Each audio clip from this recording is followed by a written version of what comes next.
I am Elon Kelman. I'm an academic staff member at University College London, 50% at the Institute for Risk and Disaster Reduction and 50% at the Institute for Global Health.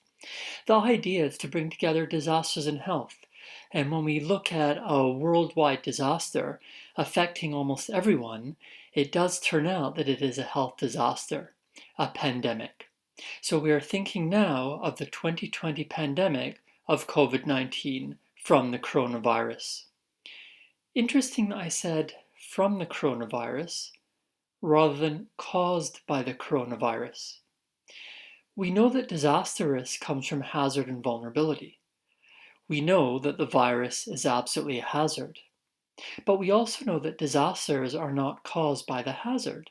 So the pandemic, the disaster, what the world is experiencing in 2020 is not really from the virus, from the hazard, from coronavirus per se. It has to come from the vulnerability. So how do we explore a pandemic from the real causes of disasters, from the vulnerability approach?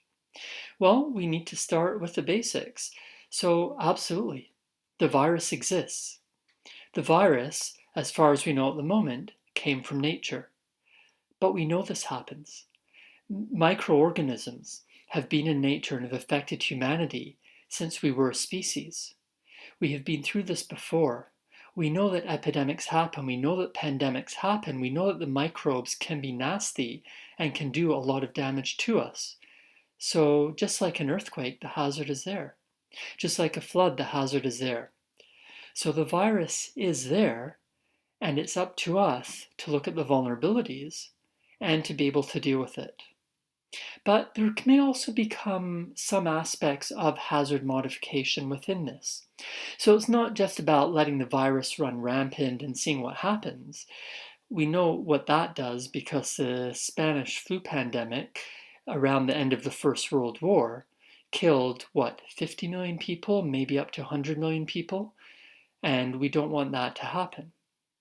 So what does it mean about controlling the hazard? When it comes to the virus, we know, for example, that we have international systems of surveillance, of monitoring, and of response. Those have been cut back in recent years, and so they were not adequate to deal with the emerging threat once we knew it was available. So this isn't so much about the virulence of the microorganism, it's not so much about the transmissibility or infection rates or lethality. It's about the fact that we know this can happen. The systems for international response monitoring exist, and yet they have not been adequately funded, they have not been adequately resourced to stop this sort of pandemic that we see in 2020 from happening. It's not just the international level.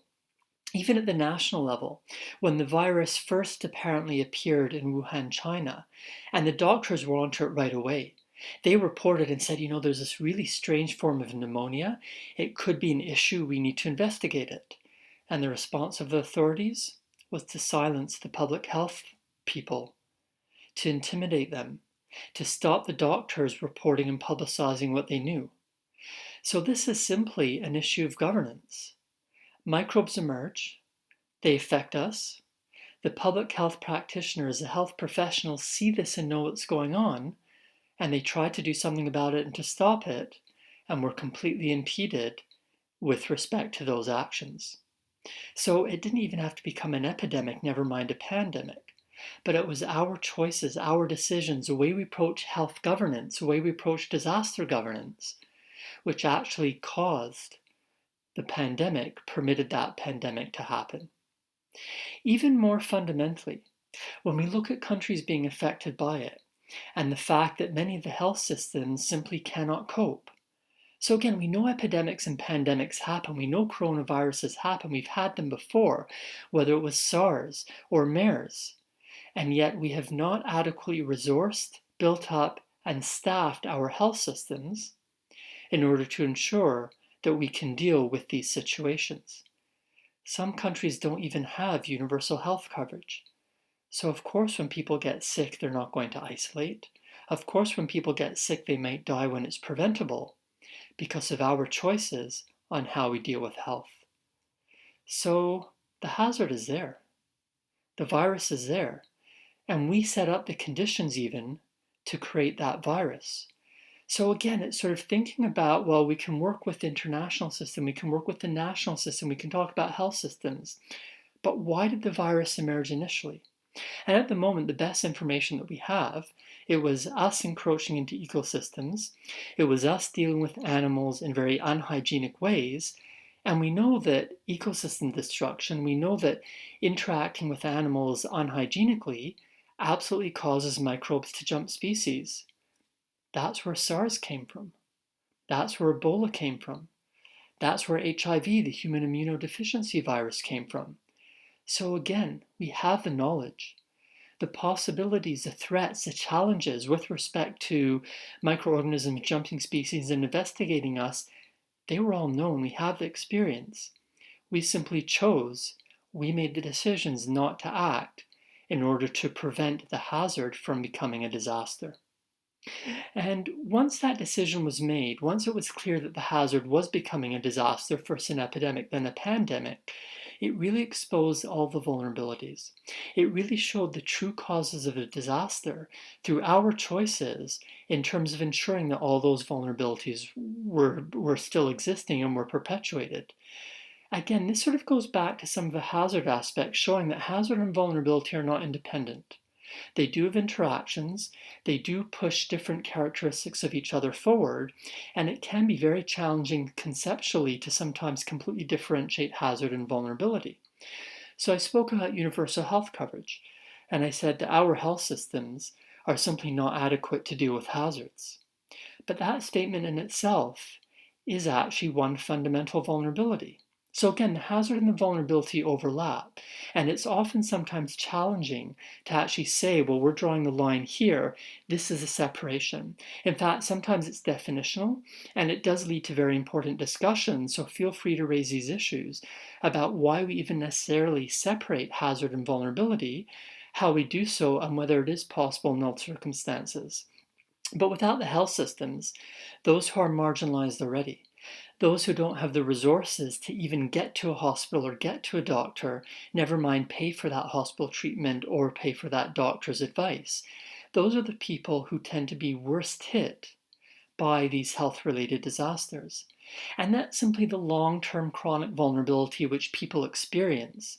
And so they're going to be exposed and damaged and harmed by any hazard, no matter what. This really shows how much comes back to these long-term chronic conditions. So if you don't have resources, if your livelihoods are not secure, if you're living in dilapidated buildings, if you don't have much option to own your own property or own land to take control of your own life in order to have much more fulfilling and lucrative livelihoods, no matter what the hazard, you're in trouble. And this is why the disaster is not an event. This is why the disaster is a long-term process. It's that long-term process of vulnerability coming from us, from our societal choices to create and maintain that vulnerability, which means that the disaster is not natural. So yes, some people are forced to encroach into ecosystems. Some people don't have much option, but for food and for livelihoods, they have to deal with wild animals, treat the animals very cruelly, and not very hygienically. So the hazard and vulnerability are completely intertwined, which sets up these long-term conditions that a species-jumping microbe is inevitably going to harm us and have the epidemic and pandemic potential. And again, this was all known. These conditions, these circumstances, these systems, we'd seen it before, some of the examples I mentioned, and we knew that it was going to happen again, yet we did so little to reduce the vulnerabilities. We did so little to tackle the hazard. We did so little to say, if this does happen, what can we do to act swiftly and decisively in order to stop it? Even to the extent that the authorities in the Wuhan area tried to downplay many of the evident vulnerabilities. So they first tried to deny that there was human-to-human transmission of the new coronavirus. They first tried to say that they had it under control when the health professionals were saying otherwise. And then many countries internationally Some of them responded and said, this is a serious issue, let's deal with it. And there were some aspects of monitoring, of border controls, of trying to prepare health systems. Other countries just said, why bother? It's a hoax, or it's not really a big issue, or we can handle it. When they had the information that it was real and that they could not handle it and it was going to become a serious issue. So yes, a lot of people blame China. They call it the Chinese virus. And all the information that we have at the moment says, yes, it did originate in Wuhan. So that means that, yes, the authorities which behaved improperly absolutely deserve blame. But we also need to look to ourselves. Why did the international system not properly fund and support the international surveillance and monitoring? Why did the international system frequently try and prioritize spending money day to day, economy as measured through macroeconomic measures, rather than saying, hang on, there's a cost to health and safety, but look how much money we save and how many lives we save by implementing it? What sort of values create the misinformation and disinformation campaigns, which have actively inhibited many people from taking basic personal individual measures in order to stop the pandemic happening, and then when the pandemic was happening, trying to end it much more quickly. So it is interesting seeing how different countries responded.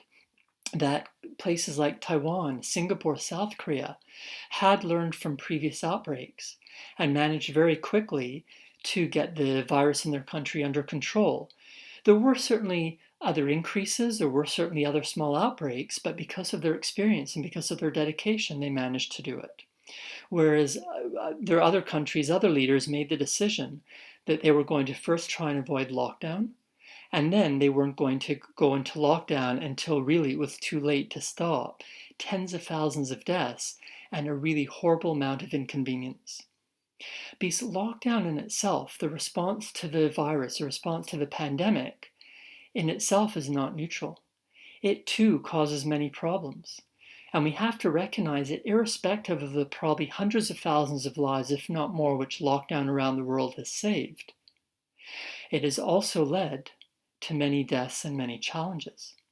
So we know that there are increased rates of domestic violence, suicide and self-harm, mental health issues and other stressors. If we had done it properly, if we'd been prepared, we could have very much done plenty to mitigate these challenges of lockdown and to save the lives which it has cost. Again, it's long-term vulnerabilities. Those without the choices, those without the options, they are the ones who suffer most. And when it comes down to it, if our choice is a horrendous and highly lethal pandemic compared to a horrendous and somewhat lethal lockdown, we've lost already. We have failed to address the vulnerabilities, we have failed to address the root causes of disasters, and we've failed to actually try and understand what we need for humanity and society to do better regarding health and safety across all hazards, particularly by tackling all vulnerabilities. So this really comes down to these root causes. To say the pandemic is a disaster, it absolutely emerged, was caused by the vulnerabilities, because we knew the hazard was there, we knew that the hazard could happen. So this is society making a choice. Pandemic by choice, disaster by choice. But it's a fundamental question, whose choice? Most of us didn't have much option about the microbe emerging. Most of us didn't have much option about the international surveillance and monitoring systems. Most of us did not have much option or say in whether governments went into lockdown or not and the different types of lockdown. So this really illustrates how that small minority with power, options, resources, and control are making the decisions for the majority, creating the vulnerability, which creates a disaster. Thank you.